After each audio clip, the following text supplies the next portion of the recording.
Good morning, and welcome to the November meeting of the Community and Cultural Investment Subcommittee. This subcommittee focuses on our city's efforts around sustainability and recycling, our neighborhoods, parks, arts, libraries, education, and Head Start, and homelessness. I would like to call this meeting to order. Today's date is November 2nd, 2022, and the time is 10:03 a.m. We will start today's meeting with call to the public. First, I would like to have a representative from Law Department read a brief statement on the public comment section of this meeting. Thank you, Madam Chair, members of the subcommittee. During call to the public, members of the public may address the subcommittee for up to 3 minutes on issues of interest or concern to them. The Arizona Open Meeting Law permits the subcommittee members to listen to the comments, but prohibits members from discussing or acting on the matters presented. Members of the public may speak for up to 2 minutes to comment on agenda items to be discussed. Comments must be related to the agenda item and the action being considered by the subcommittee. The subcommittee and staff cannot discuss or comment on matters related to pending claims or litigation. Thank you. Thank you. Now we will turn to staff for any public comments. Our first public speaker in Upper Council Chambers is Dominic Petch.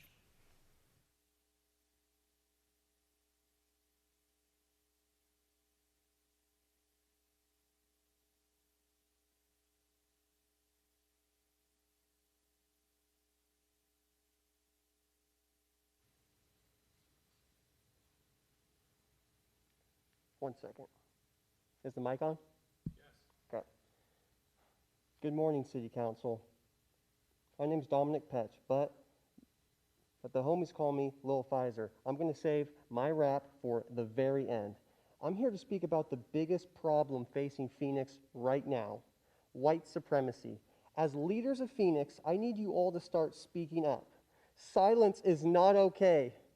The first step we can take to make sure Black lives are saved is by making sure everybody is vaccinated. Just get the shots. They're safe and effective, and they're really good at stopping the spread. Secondly, the city of Phoenix needs to cut 90% of law enforcement funding, move those funds to create a critical race theory training center, mandatory for all white people to show up 6 times a week. Lastly, before and after each city council, let's have a mandatory need. Let's show America where we stand.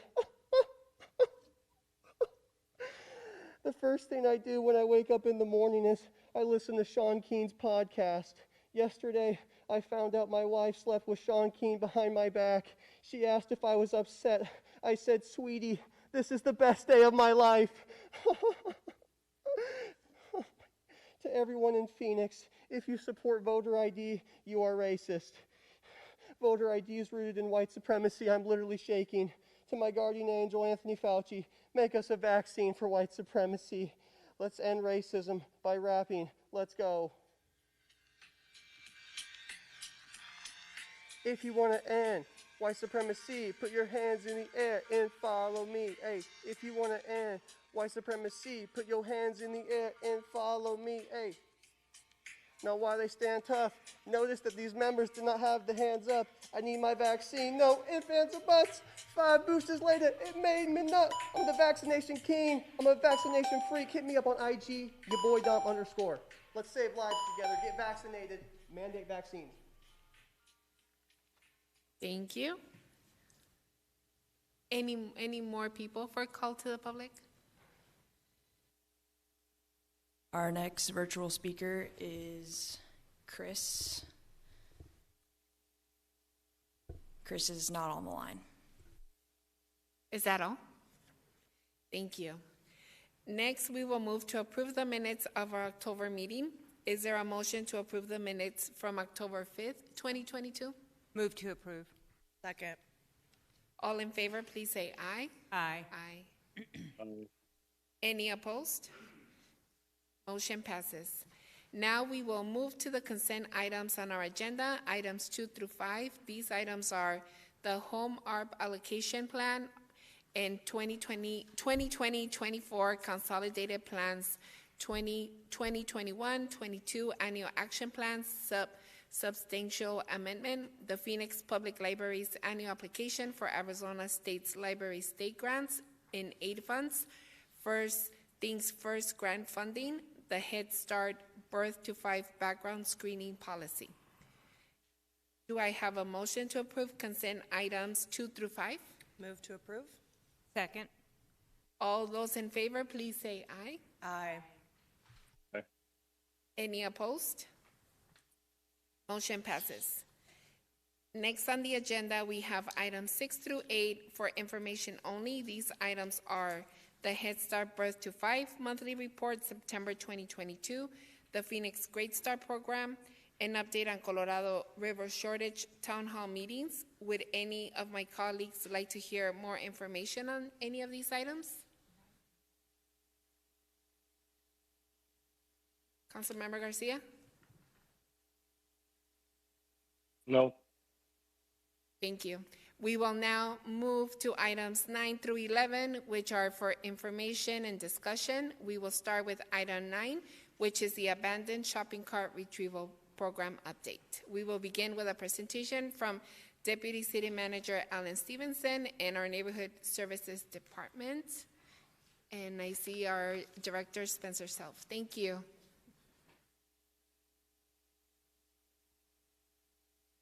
Good morning, Madam Chair and members of the subcommittee.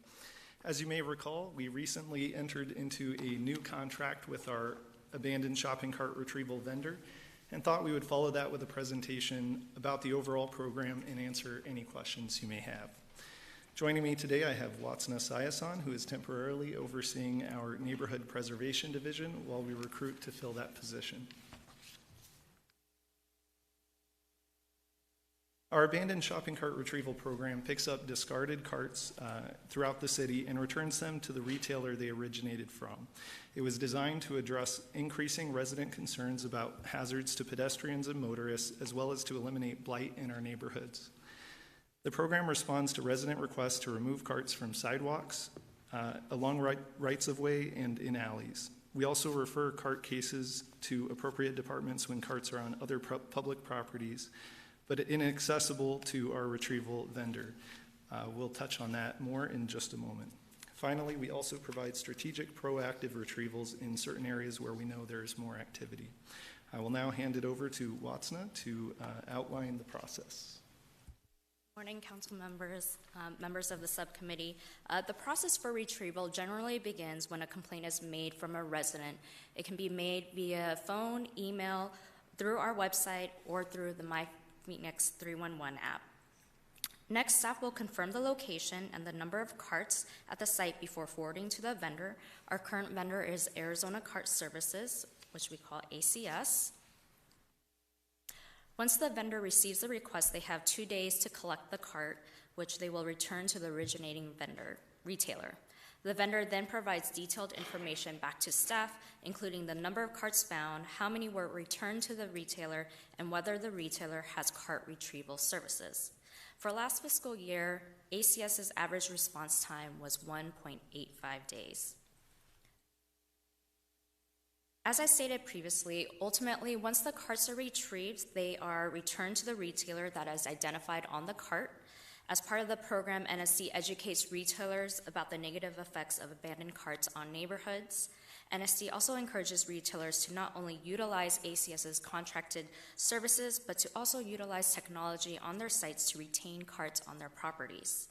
Retailers not contracted with ACS are billed $50 per cart by the city.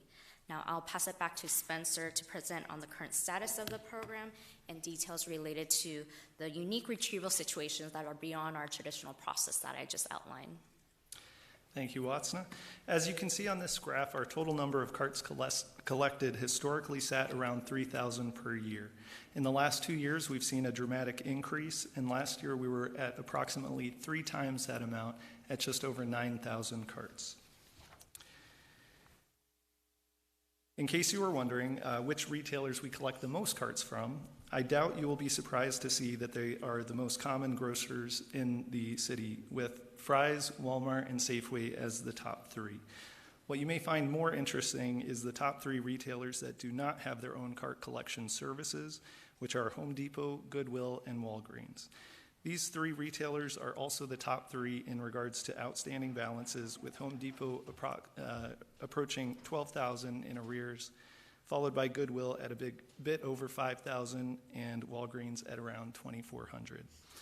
In fact, the one store with the largest outstanding balance is the Home Depot at 51st Avenue and Baseline at a bit more than $7,600. This store has also recently transitioned many of their management positions, so we're hopeful that we'll have a better relationship and response in the near future. But we are looking at stronger collection methods, including the possibility of holding carts back until the past due amount is paid. Generally, the shopping carts we collect are empty and can simply be retrieved and returned to the retailer. However, I think it's worth discussing what we do when the shopping carts are not empty. As a reminder, this program is focused on abandoned shopping carts. We do not take shopping carts or personal property from anyone in the process of running this program. However, in many cases, it's not immediately apparent if the cart is abandoned or if it's still in use. For that, we develop the following process. First, we receive a complaint and ask the complainant if the cart is filled. If so, we place a tag on the cart with a date and time that notifies any potential party that the cart has been identified as potentially abandoned. We then send a referral to the Public Works Department, who responds within 24 hours. If the cart remains and the tag is intact, it is determined to be abandoned property and discarded.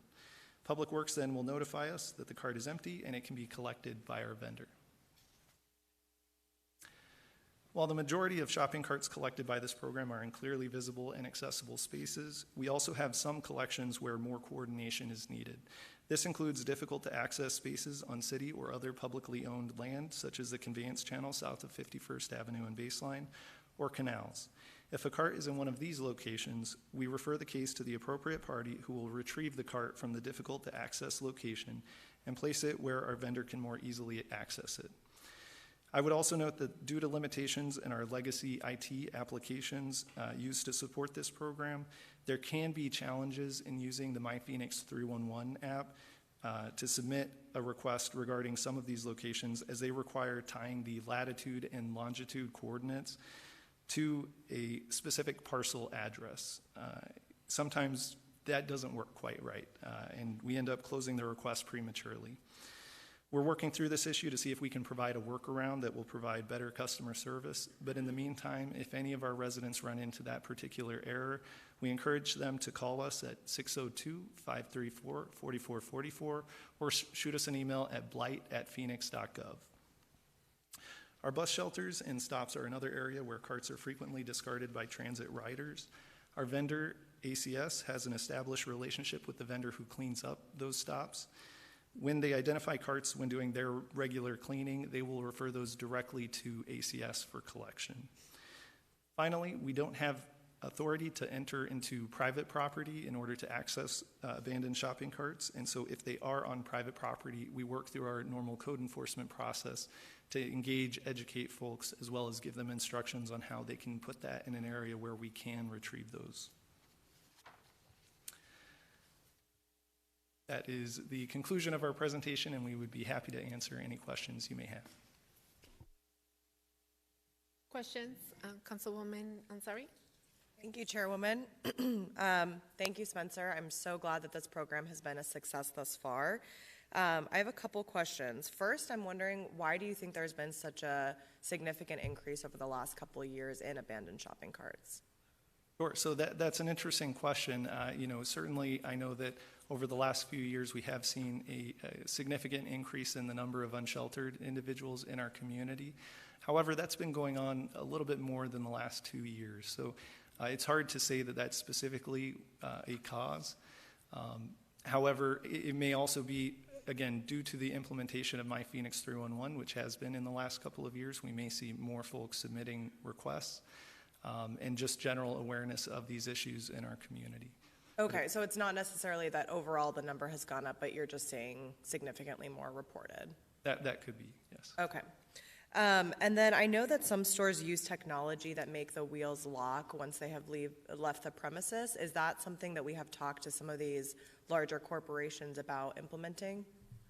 Absolutely. So certainly that is one of the most effective tools at restricting the movement of shopping carts beyond the retailer's property.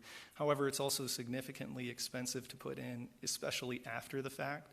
So the best time to do that is to get in front of new stores coming in. And so we certainly try to work with those retailers that may be growing and identifying new locations to try to make them aware that that is an option.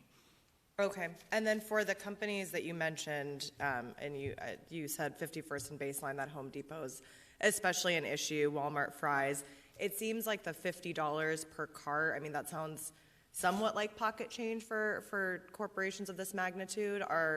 Is that something that we have looked at increasing at all to, make the penalty a little bit more severe? And then I'm also curious about how we are holding these companies accountable to actually pay those fees and just kind of make the changes that we need to see to take a little bit of the pressure off of the vendor and our city staff as well. Absolutely. So the history of the fee that we charge goes back to the creation of the program. When we originally developed the program, there were very few retailers who had contracted collection services. And so the fee that we charged was based to try to collect enough fees to cover the cost of the program, as well as to encourage those retailers to get contracts. So we only charge those retailers without a contract. Right. In 2017, that fee was $25, and we doubled it to $50. Since then, we have not changed that dollar amount. However, that is certainly something that we could look into. Do you think it would make a difference? I think it might. One thing that we haven't done is gone out to those retailers and folks like the Arizona Food Marketing Alliance to talk to them about the issue, what could help drive the number of carts down, how to work with them more. Certainly, I can imagine that many would point to other issues that we're seeing, again, socioeconomically with certain areas in our community, and especially the issue of homelessness. And so we want to work together as partners as much as possible, but we also want to properly incentivize them to take care of the problem themselves when it originates from their location. Got it.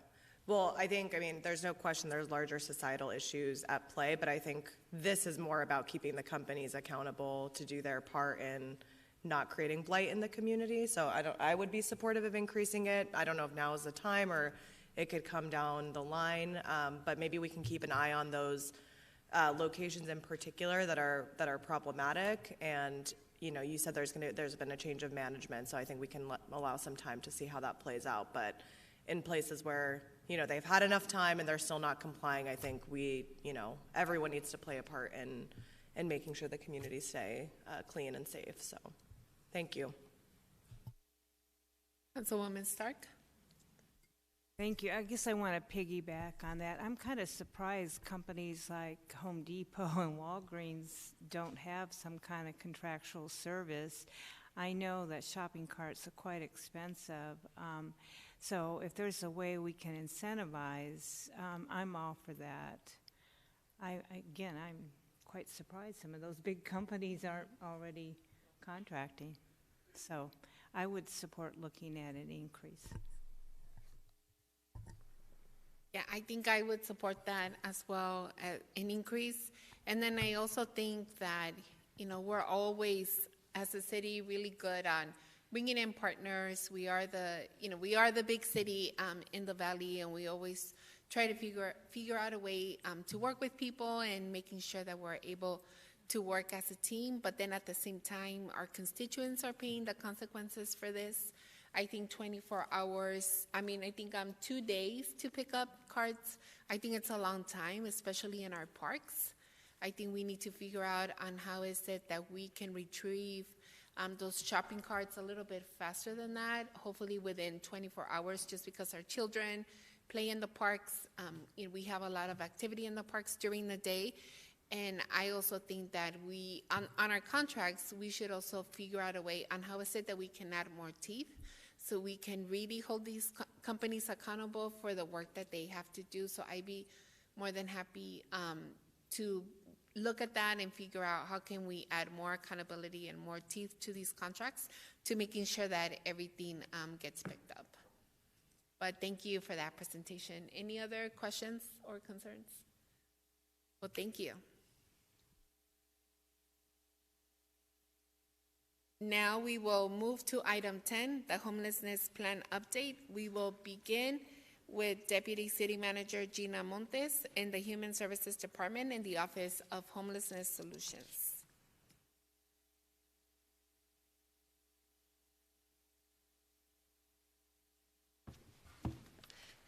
Good morning, Madam Chair, members of the subcommittee. It's a pleasure to be before you this morning to give you an update on all the work that we have going on to address homelessness in our community.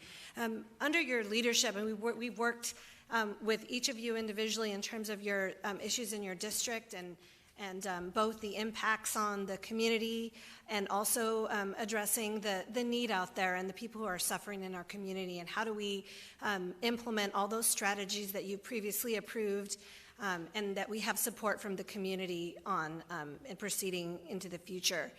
This morning, we have Rachel Milne, who is our director of our Office of Homeless Solutions, and also Titus Matthew, who's our housing director. And we're going to talk about a couple of the major items. We're not going to address every single thing we're working on. We're really focused on those important issues of staffing and how we have the capacity to move forward, shelter and outreach, mental health, and housing. And so we'll be happy to go through the presentation and answer any questions that you may have at the end. So I'll turn it over to Rachel Milne. Thank you.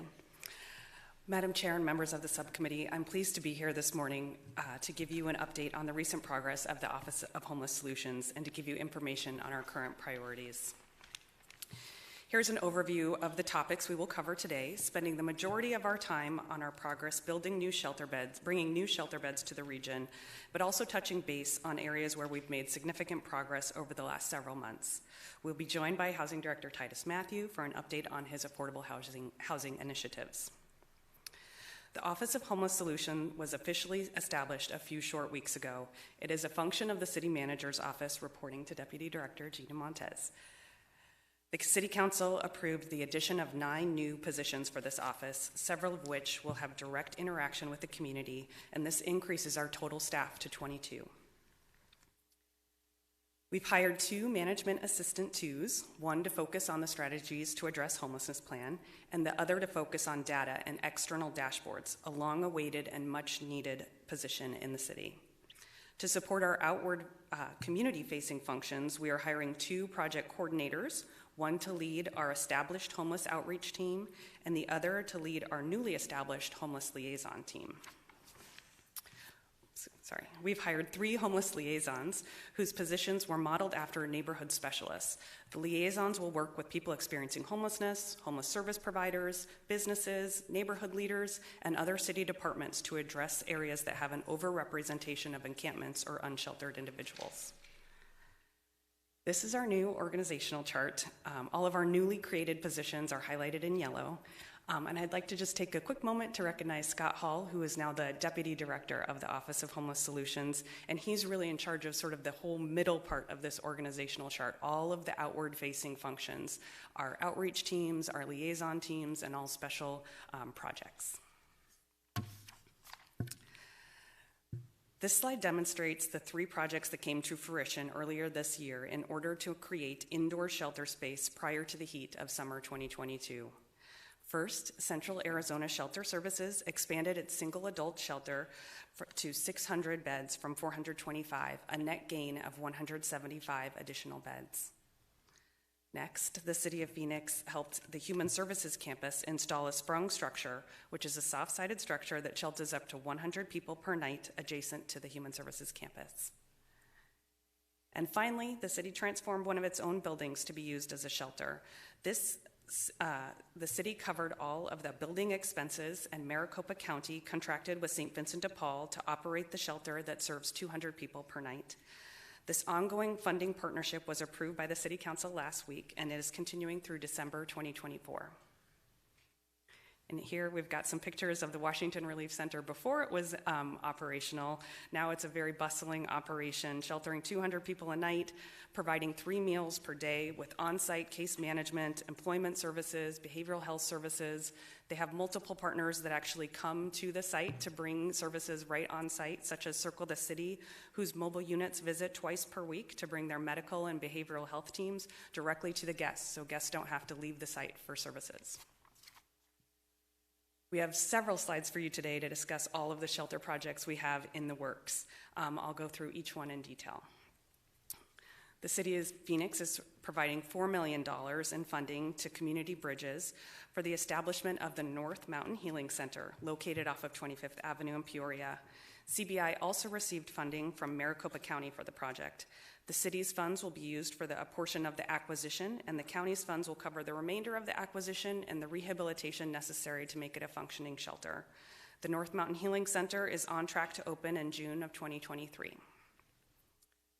The City Council also approved a contract with St. Vincent de Paul just last week for $6 million for the Ozanam Manor 2 project.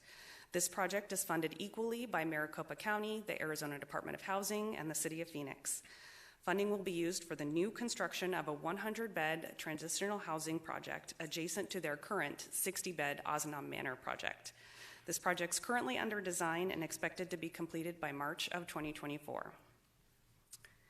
And the city committed $4 million in funding for the rehabilitation of a hotel off of Northern and I-17 that will be used to shelter up to 170 seniors over age 55 each night. The Arizona Department of Housing provided $7.5 million in acquisition funding for the project last year. This project is expected to be operational in June of 2023, and the subcommittee will hear a detailed status report of the Cass Haven shelter in just a few moments from Neighborhood Services Director Spencer Self. The CBI Rio Fresco Hotel is a unique project we're thrilled to say is set to open and get underway this month. The city's funding the lease of 117 rooms to be used as emergency shelter now, while we work to obtain a special use permit and plan to acquire the hotel to convert to a permanent asset in our community. The city previously approved $8.1 million for the lease of the hotel. However, this lease purchase option, a portion of that funding will be used towards the acquisition costs. Maricopa County has also committed funding for this acquisition, and we're still working out the details and the breakout for the funding, the final funding amounts. We will be seeking approval of the next 2 contracts on the November 16th council meeting. They're both projects that will help families experiencing homelessness, and this is a vital need as there's currently a 10 to 11 week wait for family shelter in the community. UMOM New Day Center has an underutilized office building on their campus that can be converted to 20 new family shelter units, which would result in 80 new shelter beds for families. The estimated rehabilitation cost for this project is just under $2 million.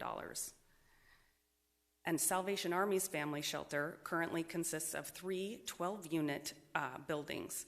They have a construction-ready parcel where a new 12-unit building could be easily added, resulting in 60 new family shelter beds.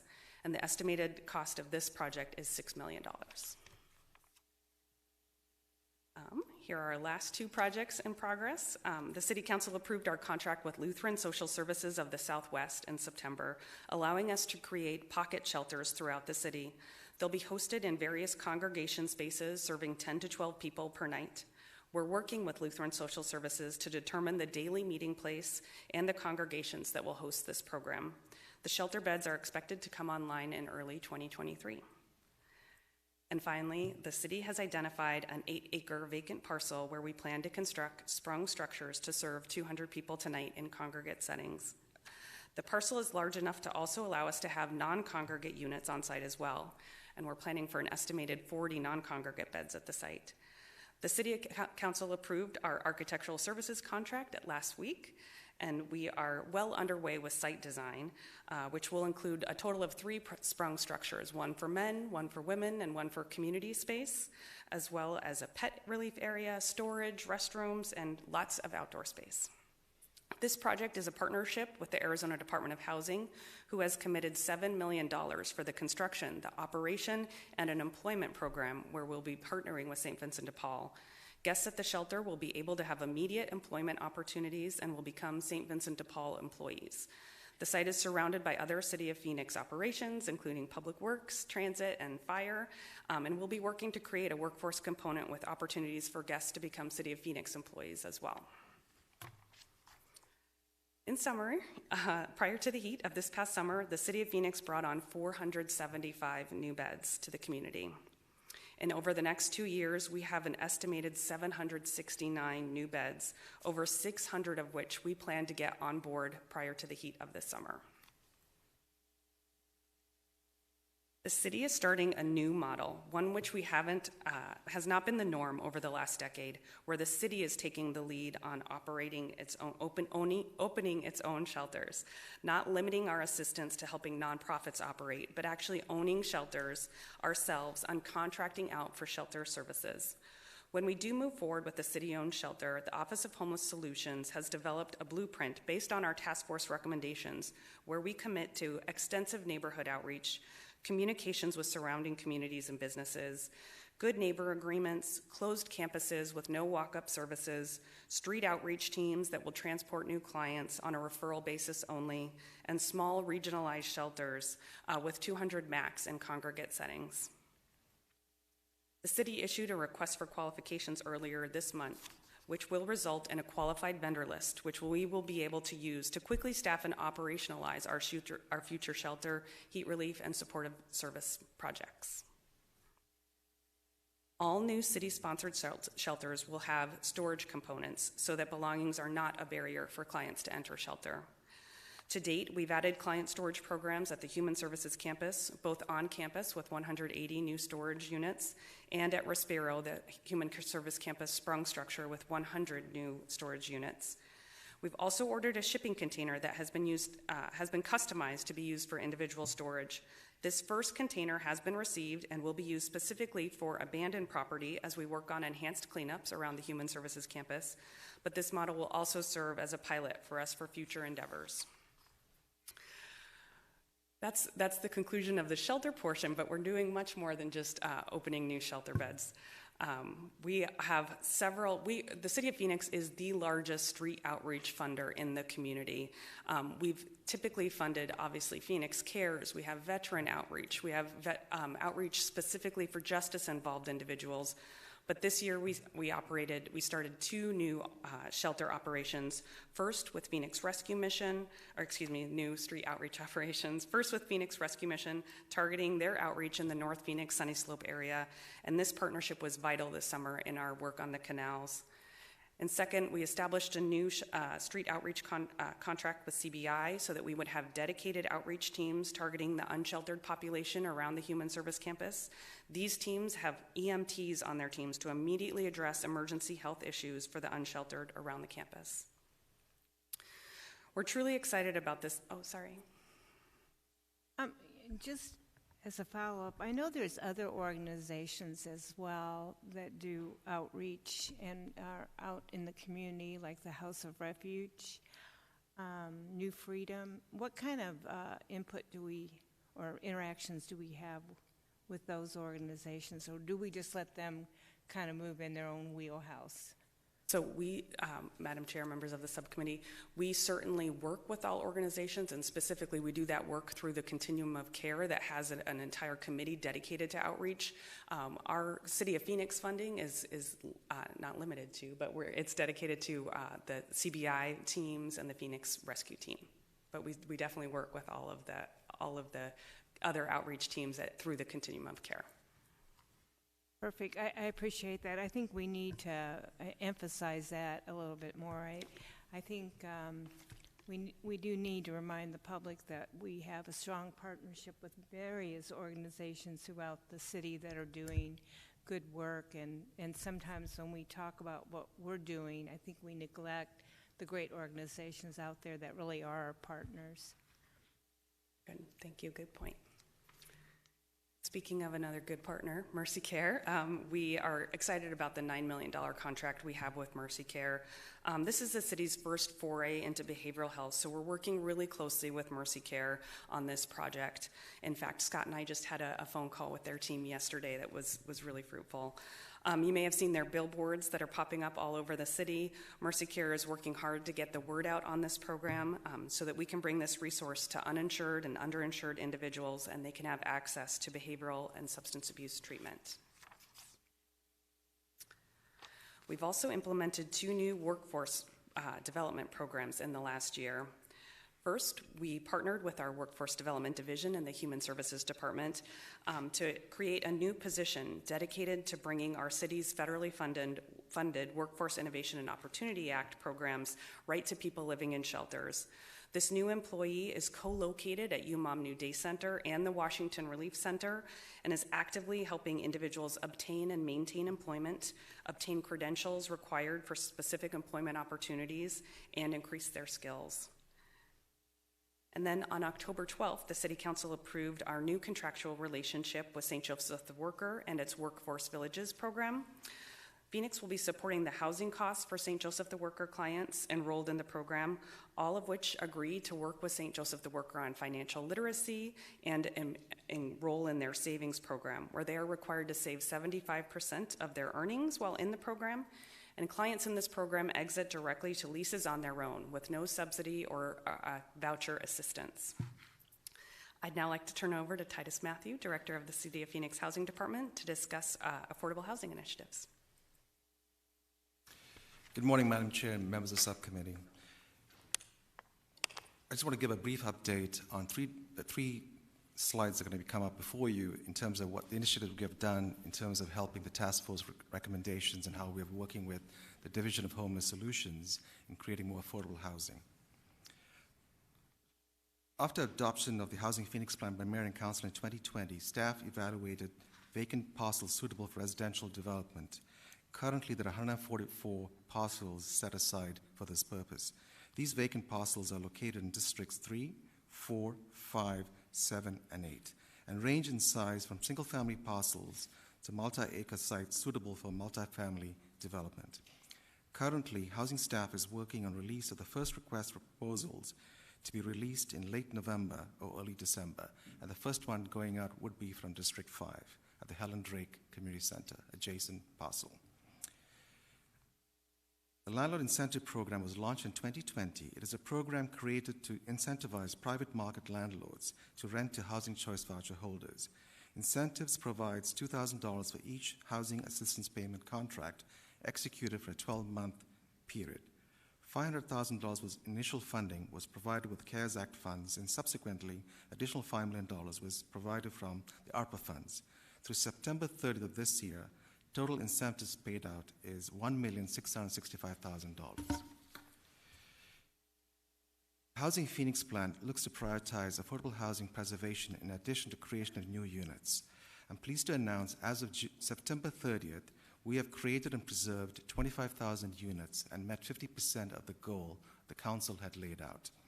Units preserved for affordability through city programs like landlord incentive and rental rehab are tracked and included in each quarterly Housing Phoenix Plan report. City Council, in addition, allocated $12 million in ARPA funding for an affordable housing program, and staff is evaluating using a portion of these funds for affordable housing preservation. We'll be going to Council on December 6th to discuss it. In addition to that, housing staff continues to conduct outreach on the Housing Phoenix Plan and the need for affordable housing in the community. As per the task force recommendation, staff is compiling a list of housing experts and developing an agenda for a forthcoming affordable housing panel. In the summer of last year, the Housing Department received an award of 390 emergency housing vouchers that the U.S. Department of Housing and Urban Development allocated with funding made available through the American Rescue Plan Act, or ARPA funds. The EHP program is a special purpose voucher program that provides communities new flexibilities and resources to help individuals and families with higher barriers successfully use the vouchers. These vouchers assist individuals and families who are experiencing homelessness, fleeing or attempting to flee domestic violence, dating violence, sexual assault, stalking, and human trafficking. or were recently homeless and for whom providing rental assistance will prevent the family's homelessness or having a high risk of housing instability. EHV is a referral-based program, and staff are working closely with the Maricopa Regional Continuum of Care to receive referrals to the coordinated entry system. EHVs are issued alongside access to housing navigation to assist individuals or families in the housing search process. So far, the program has at least 40% of its voucher allocation, or about 160 vouchers. Finally, in addition, the Housing Department was allocated $21.3 million from HUD as part of the Home Investment Partnerships American Rescue Plan Program funds to reduce homelessness and increase housing stability. Funds can be used for individuals and households currently experiencing homelessness and at risk of homelessness. Eligible use of funds include new construction, conversion, or rehab for shelters and rental housing, supportive services, rental assistance, and support for nonprofit partners. Based on the assessment of the needs in the city as well as stakeholder input, the city has proposed allocations of the following: $8.2 million for non-congregate shelters, $8.2 million for rental housing, $2.5 million for supportive services, $300,000 for nonprofit operating costs, and $2.1 million for administration. The required public hearing and public comment period is complete. The allocation plan will be brought to City Council on November 16th and submitted to HUD for a review after City Council approval. At this time, I'm turning over the presentation to Rachel Milne, Director of Homeless Solutions.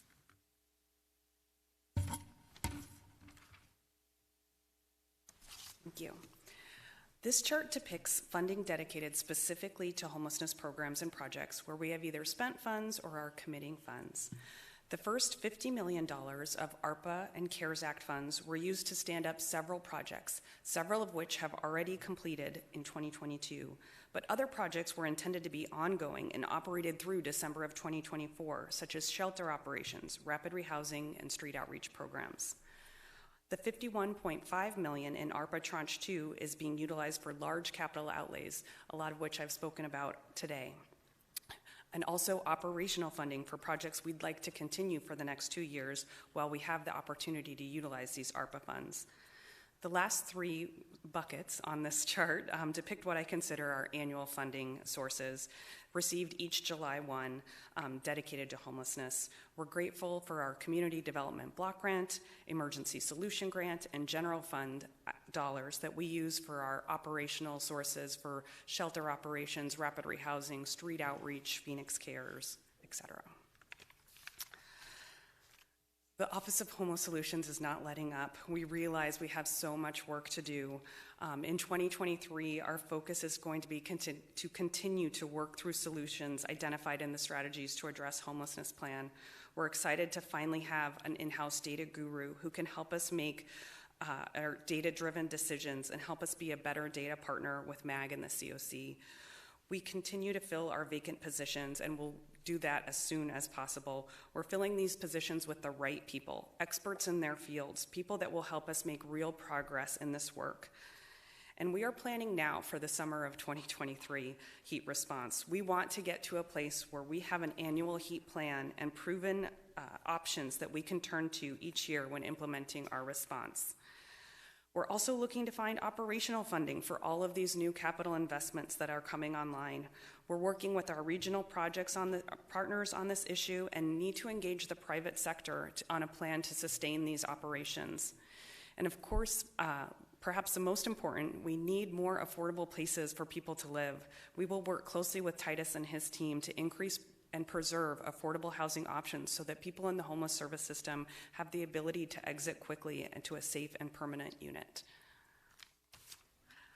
Thank you so much, Madam Chair and members of the subcommittee. Councilwoman Stark? Thank you.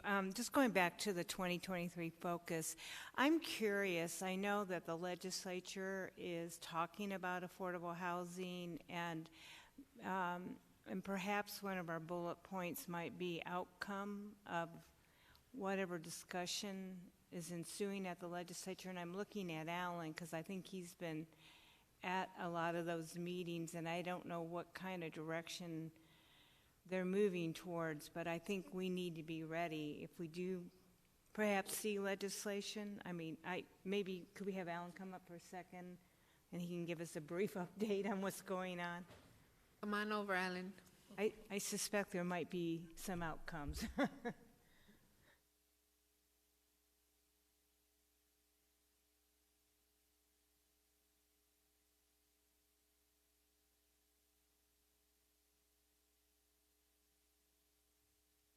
Thank you, Madam Chair. Councilwoman Stark. Yes, the ad hoc committee on housing affordability issues has met several times. The state legislature did a road show around the state to listen from other constituencies about what their issues are in Flagstaff and in Tucson area.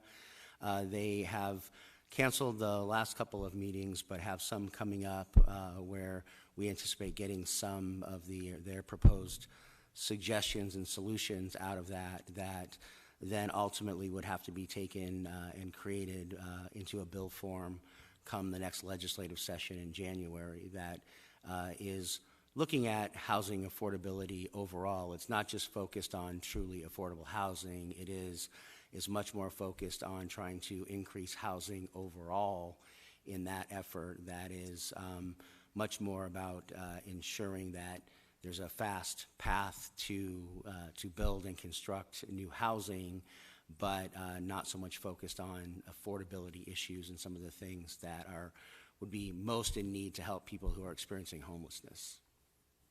Okay, thank you, though. I still think we, as a bullet point, maybe we make sure we're monitoring anything that might come out of the legislature. Yeah, I would agree. I think that makes great sense. Thank you, and thank you, Madam Chair. Councilwoman Ansari. Thank you, Chairwoman. First of all, I just really want to thank the team, Gina, Rachel, Scott, Titus, but on the homelessness front in particular, you guys have been incredible to work with, and just the drastic change and just the amount of work that's being done from last year to this point is really, really impressive. So thank you so much for all of that. I first have a couple of questions from the presentation and then some comments. Rachel, when in that slide where you talked about all of the new positions, can you elaborate a bit more? I was very curious to learn about the homeless liaison position, and you talked about how they would have focus areas in communities that are really impacted. Can you talk, first I'm curious if you've determined those areas yet, and then exactly what that person will be doing on a day-to-day basis. Sure. Thank you, Madam Chair, members of the subcommittee. Yes, I'm excited to say we have made offers to all three. We will have 3 liaison positions and 1 supervisor or program coordinator. Okay. They all will be the 3 liaisons will be starting in November. The coordinator is not yet hired. But they are really going to be focused. They will each have a designated area of the city that they'll be focused on. And Scott and I have a few different versions of how those designations will happen. They haven't been determined quite yet. Okay. But they'll have a designated area that they'll work on. And so we're really modeling those positions off of neighborhood specialists, but they will be solely focused on the issues that arise with like an overburdensome encampment or unsheltered area. So, got it. So similar to the neighborhood specialists, the way we work so closely with them to where they're like always at community meetings or working with community members, will the homeless liaisons be doing that as well? That's exactly what they'll be doing. Okay, yes. That's awesome. That's really, really great to hear. I think that'll be really helpful. Then on the next slide, this is more of a comment and a question. I think all of these positions have been really helpful. One thing that we've talked about in the past is communication, and you emphasize multiple times throughout this presentation how Phoenix is spending the most, for example, on street outreach in the entire state. We are probably, I haven't looked at a snapshot of what other cities are doing when it comes to new shelter beds, but from what I see here with 700 plus new beds, I'm sure we are in the lead for everything that we're doing statewide. What is planned with these positions to communicate better to the public all that the city of Phoenix is doing to combat homelessness? Madam Chair, members of the subcommittee, we actually just had a meeting with Deputy City Manager Gina Montes and Lori Bays to talk about that, to talk about getting the word out on more of these things. So we have a dedicated public information officer. I think she's here in the room. I saw her earlier. But we have a sort of a communications plan for over the next year to start to really highlight the work that we're doing. And I don't know, Gina, if you want to. If I could add, Madam Chair and Councilman Ansari, members of the subcommittee. That is true. One of the areas that we have not had the capacity to really be out there on is on the social media front. I know a lot of members of the community look to social media for a lot of their information, and so we're working with the communications office to help shore up our ability to really proactively get more of our information out, not only on social media, but I think that's the area we probably need the most improvement, but also a big piece of that is the management assistant too, who is the data guru, and getting our website up and going and our dashboard publicly facing so that people can have a place to go and easily get a lot of the information that they're looking to see. So those are two major pieces of that communications plan moving forward, and we have a lot of support to really improve what we're doing in this area, because I think we agree with you, we really need to tell our story in a better way, and so we're looking forward to enhancing what we're doing. Okay. Yeah, I would highly, highly encourage that. I think looking at our city departments, I know our parks department, police, fire, they all have very compelling social media. They're always putting out videos, on Instagram, Facebook, Twitter. I think we can do the same here. I'm already picturing videos of all of these new shelters and the services we're providing and testimonies from individuals who are being supported. I think that would be very, very powerful. So I hope in advance of the upcoming heat season, especially, as we ramp up this year, we can do that. And not to say that there's not a ton more work to do, of course there is, but I think right now there's a void in terms of the appearance that maybe Phoenix isn't doing as much as we really are. And then I think finally, the other piece is just around data and metrics, and I'm glad that's a focus for 2023. Just some of the data points that I hope we can see in the next update or goals that we can look at. I'd like to see, goals around by what percentage we want to reduce the number of unhoused individuals in Phoenix, maybe, by 2025, by 2030. Then also metrics and goals around, what percentage of individuals that utilize our shelters do we actually want to place in transitional housing? How long are we going to give ourselves to do so? How many people do we want to get into workforce programs each year? So not only results of what we have done, but goals for the next couple of years and between now and 2030, I think would be really helpful. And then my final question, I just wanted to clarify something that Titus said. Titus, just out of that $21.3 million from HUD, are those planned allocations that are coming November 16th? Is that new funding? So is that for the projects that we just heard about, or is it for new projects in the future? Members of the subcommittee, it's actually new funding. Okay. So we'll have to do a procurement process to allocate. Okay, great. That's it. Thank you so very much. Appreciate it. Thank you, Councilwoman. Can we go back to the slide where we have all the different positions and the structure?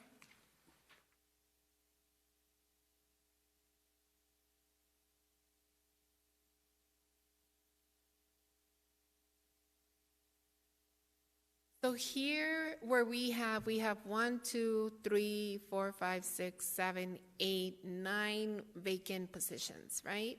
Have any of those been filled yet? So we have, Madam Chair, members of the subcommittee, we have made offers for the 3 homeless liaisons. We have an offer pending for the outreach coordinator, and then both management assistant 2s are currently filled, and then the director is filled.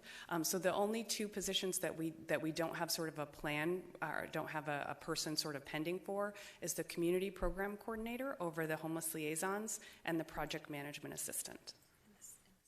Oh, excuse me, and then we will also be filling the spa position recently vacated from Scott Hall.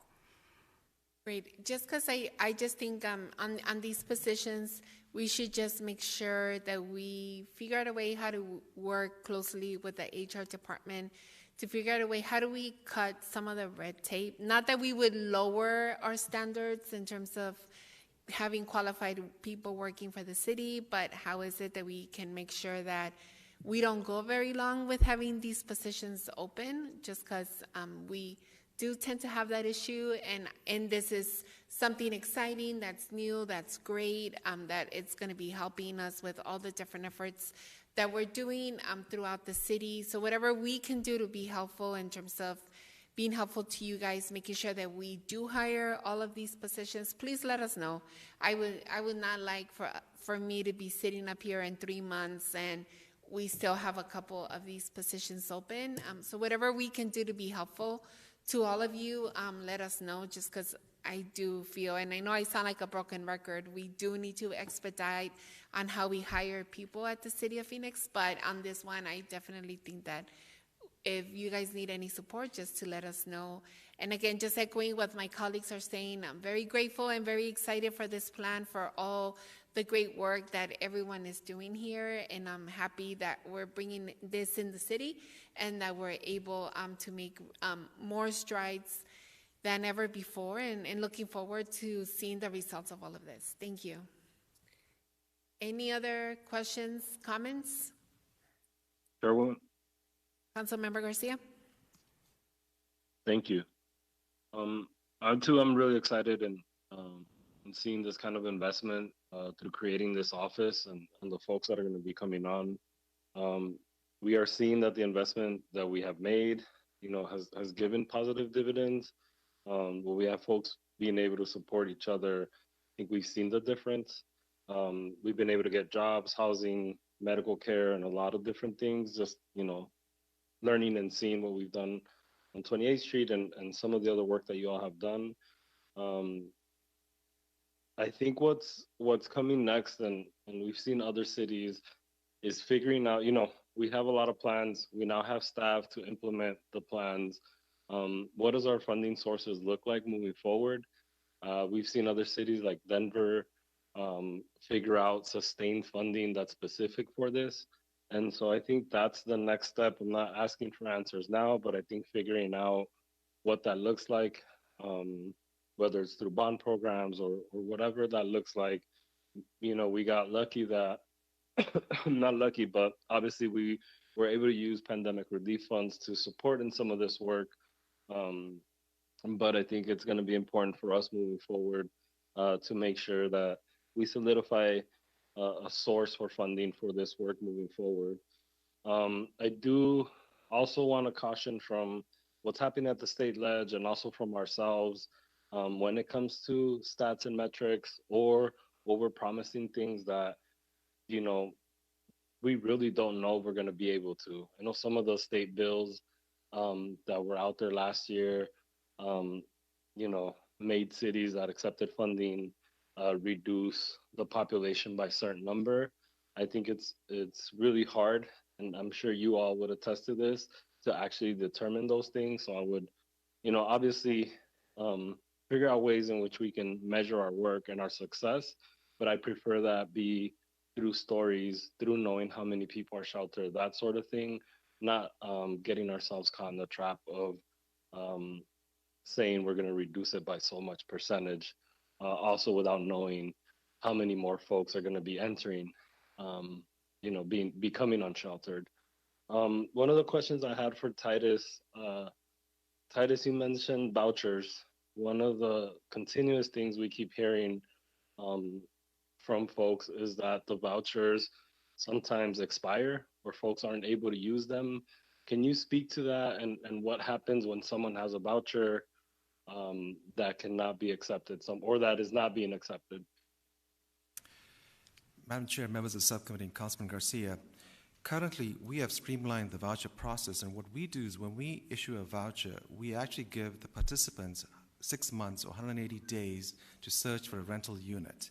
And then on a case-by-case basis, if the voucher holder comes back after 6 months and wants an additional extension, we do provide that as well. And then we encourage landlords. We just had an outreach event in October where 66 landlords participated, and we also increased our payment standards effective October 1st significantly. And I think that between that landlord incentive and the increased payments subsidy we're going to provide, for example, a one-bedroom unit went from $1,000 to $1,600. We think with those increases, our voucher holders will have better luck in finding rental units.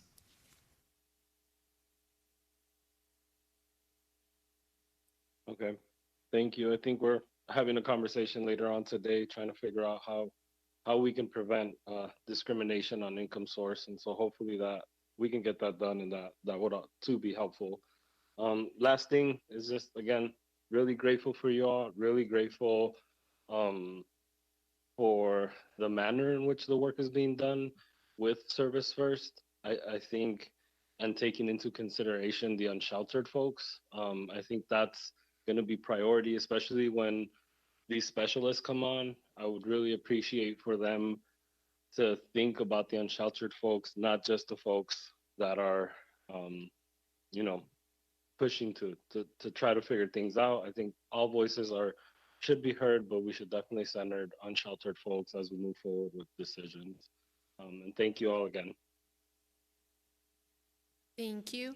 And just the last thing that I would add is on the case workers, like I would like to see what that structure is going to look like and what areas are they going to be responsible for. Just because I know with our specialists, we know that there's some work that we need to do there in terms of maybe hiring more NSD specialists, just because of the city, of the size of the city and the size of our districts. Like I would want to see what that is going to look like and seeing what other support you guys might need to make sure that we are giving quality service when we're going out there.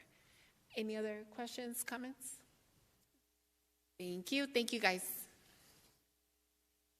And now we are going to move forward to item 11, the Haven update. We will begin with a presentation from our Deputy City Manager, Alan Stevenson, and the Neighborhood Services Department, our Director, Spencer Self. Madam Chair, while they are coming to the table, I just wanted to take a moment to recognize Patty Boland, who will be having her last meeting with us. And as long as I can remember in the Parks and Recreation Department, she's been our lawyer. So I just want to say congratulations on your retirement, and we wish you well. Congratulations. Thank you. Thank you, Inger. All right. Good morning, Madam Chair and members of the subcommittee. Today we're excited to bring you an update on Project Haven 2, as it has been rebranded, the Haven. I will wait a moment for the presentation to load. All right, there we go.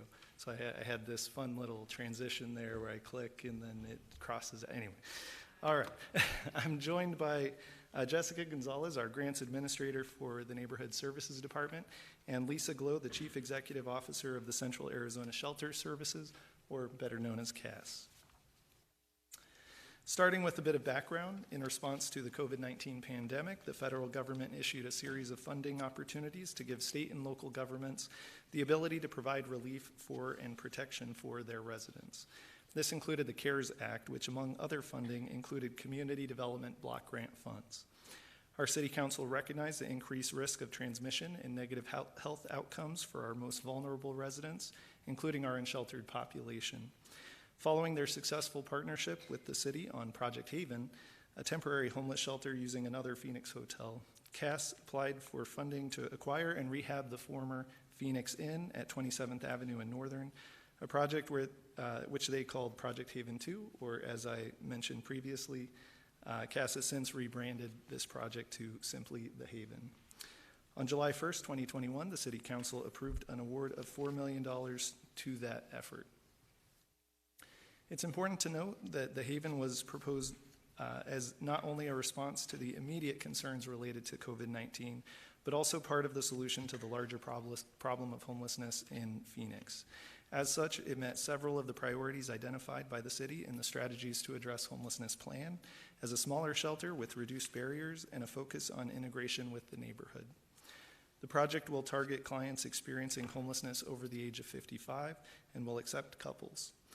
Council's award of these funds directed NSD staff to work with CAS to create an advisory committee with a minimum of 50% of community member participation, as well as requiring CAS to hold community meetings prior to the public hearing for the required use permit. Next, I will hand it over to Jessica to share a little bit more information of what we've done to date. Good morning, Madam Chair and members of the subcommittee. The scope of this project required CAS to apply for a use permit that would then require a public hearing. In anticipation of the public hearing, CAS actively engaged with the Neighborhood Services Department and Phoenix Police Department staff, as well as neighborhood leaders, to identify strategies to ensure success for this project and ongoing operations, including items resulting from a crime prevention through environmental design (SEPTED) audit. All of these efforts supported the approval of the use permit on September 23, 2021. As a result of CAS's work to engage community leaders, the Good Neighbor Agreement was publicly signed on November 16, 2021, and included signatures from 14 community partners. It's important to mention that CAS has formed their advisory committee as directed by Council and meets with the community regularly. Through an important partnership with the State of Arizona Department of Housing, CAS was awarded approximately $7.5 million in CDBG CV funds for the acquisition of the property located at 8152 North Black Canyon Highway on November 30th, 2021. Concurrently, NSD staff work with the U.S. Department of Housing and Urban Development to complete a HUD-required environmental review. And finally, the architect-initiated schematic design was completed on August 8th, 2022. Through the design and due diligence phase of this project, a few critical and unforeseen issues were identified. During schematic design, the architect, in partnership with the planning department, identified the need to install an automatic fire sprinkler system as a result of the change in occupancy for this location. Mold remediation was also an issue identified after visual verification of water damage to the facility. These items have been addressed in the project plan and will be resolved as part of the project. Additionally, it's important to mention escalating prices have forced CAS to work with their project team to right-size their scope multiple times to fit within the project budget. The tentative schedule for the Haven project is as follows. Later this month, CAS will issue a procurement to identify a contractor. In December 2022, procurement bids will be due. In January 2023, those bids will be opened, evaluated, and an award will be made to a contractor. In February 2023, a notice to proceed will be issued to the selected contractor and construction will begin. The estimated project completion date is June 30th, 2023. Thank you, Jessica. I do want to stress that this timeline is an estimate that is heavily dependent on CAS's diligent follow-up and especially ensuring the contractors meet the designated timelines. That is the conclusion of our presentation, and we'd be happy to answer questions, and I'll remind the subcommittee that we do have Lisa Glow here as well to answer questions you may have. Thank you. Yes, Councilwoman Stark. Thank you. I just want to say congratulations. I wish it was already up and running, but we all understand delays and cost issues, but I think this will be very well received and very well needed, especially dealing with elderly folks. Lisa, it's good to see you here. I think this is a great project. Congratulations, Madam Chair. Other questions, comments? I had a couple. So one for you, Spencer, is here where it says continued price escalation. What are we estimating with that? Madam Chair, that is a great question. So we've worked very closely with CAS on the design of both the building as well as the property around the building. We included several items that were negotiated in the Good Neighbor Agreement and the stipulations, which include some site-specific, design elements, including some elements from SEPTED, as well as I think CAS has been looking at this project in terms of phases. And so the question was, with the dollars that we have and over the last year as we've been working on what this scope will entail, what items could be included? We've been working together also on other construction projects like the expansion of the downtown campus, and we recently had bids that came in substantially over budget for what the scope initially entailed. And so that has forced us to make sure that as we look to the actual bid process for the construction, we really want to be strategic in what are the minimum required designs requirements that we have to meet in order to get the number of beds that were initially planned as part of this project, but then also what could be included, especially as we look to future phases, which could include even additional buildings or other items. Great, thank you. And then I had some questions for you, Lisa, as well. So I just wanted to start with, I know that you and your team have been faced with some very unforeseen road bumps in the past few months on this project. However, there is a time limit on the funds that the city allocated on this project. How confident do you feel that you and your team will be able to stay on the new timeline that has the project completed by June of 23? Yours, Mike. There we go. Madam Chair, members of the committee. So I feel with the reduced amount of what we're going to be doing in the renovations, I'm confident we can meet the timeline. The site plan approval process is close to completion. The architects have 95% of their plan done. Once that is completed, done by the city, we can go out to bid. And we have reduced the scope of the budget substantially due to those unanticipated costs, the mold, and then the sprinklering of the building. So with the reduced scope, I'm confident we will get a general. I am confident we will be close to being open to by the summer. Some of the things that are taken out of the original architectural renderings that are not going to be bid are the community center, which will be where meals and recreation will happen for our seniors. We'll do that in phase 2. We are actively applying to other CDBG municipal grants from other cities to help fund that, as well as private funding. So that does not have to be complete upon move-in, and those were some of the things that Spencer was referring to as we went back and forth. The bigger issue is we are going to also be asking for your support for operating dollars out of the second tranche of funding.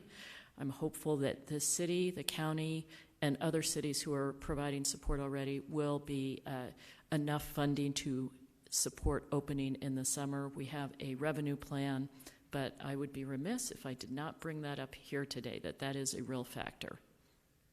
And I guess that is one of my biggest concerns, right? Because part of the plan was that CAS would have funding for the first year and then figure out the other years. You know, I guess that does make me concerned. Where is that funding going to come from? And if the shelter is going to open up in June, I know that we were very clear that we were giving one-time monies for this project. And on top of that, as you know, me and my team worked diligently. We worked really hard on this project. We worked to bring neighbors to the table, neighbors that saw what was happening in downtown and did not want to see this in their backyard. And we went out there, we did this neighborhood agreement, and the thing that we do not want to see is this project not happening, and if it does happen, not having the appropriate funding for this, and we were very clear on that. So I want to know, where is the money really going to come from? You know, are you guys really going to be able to operate this property?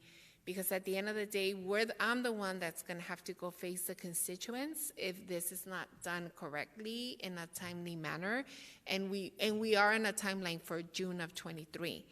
And I don't know, we have other projects that we're doing throughout the city, and we were counting on you guys to be able to deliver on this for the first year. So can you walk us through where that funding is going to come from that's not from the city of Phoenix? Absolutely. Madam Chair, members of the committee, the revenue plan that we've shared when we applied to ADOH, when we have been talking to Phoenix, is 1/3 of the operating dollars will be from private, 1/3 from government, 1/3 from Medicaid and hospital support. So we've never been asking Phoenix to be 100%.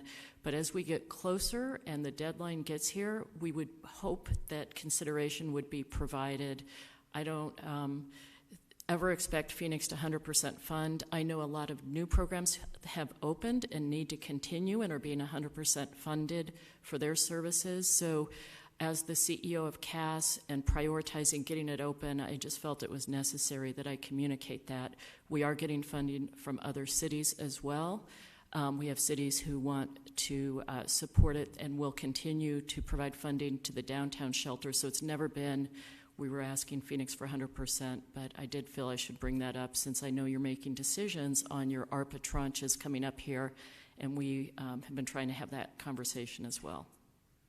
Well, I do think that we need to figure this out sooner rather than later. I don't know if it's necessary to bring in a different operator that might have the funding to be able to operate this facility. We do have other projects. We have worked on this for a very long time, and the last thing that I want is for this project to not be as successful as we want it to be because you guys don't have the funding for it. Madam Chair, members of the committee, we have about... Well, let me finish. And Sorry. I, would not like to see this in my district. I think that this is, and it worries me because this is the example that neighbors throughout the valley are looking at. If this is not done correctly, other constituents are not going to be in favor of this, even with a good neighbor agreement. So I would recommend that we make sure before we continue to move forward and the city continue to invest money on this, we need to make sure that you have more of a plan on how is it that this facility is going to be operated. Madam Chair, members of the council, we have a plan on how to operating. We have a team that's trained in working with seniors. We demonstrated our success with Project Haven. We have this team downtown. We're a Medicaid provider, and we have about $8 million in requests out for the property, including capital and operating requests to the state, to private funders. I understand that Phoenix may not be a funder of operating dollars at the shelter. I am just feeling I would be remiss not to ask, should the $8 million or so that we have out there not come through. We're totally prepared to operate this. But there are a lot of new shelters coming online, which is wonderful, and a lot of dollars being put towards those. All I'm asking is, if we need your help, that you would consider that.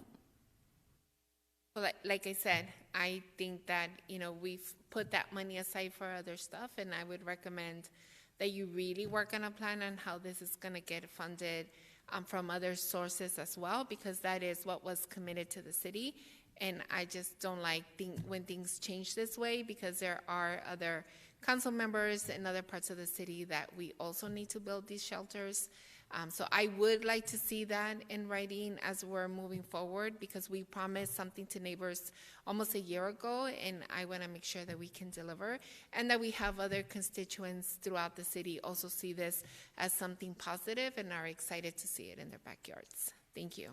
Thank you. Any other questions, concerns? Thank you. Thank you, Spencer. Thank you, team. And with that, we have the opportunity for the public to speak on at today's meeting. Are there any other members of the public that have joined us to speak?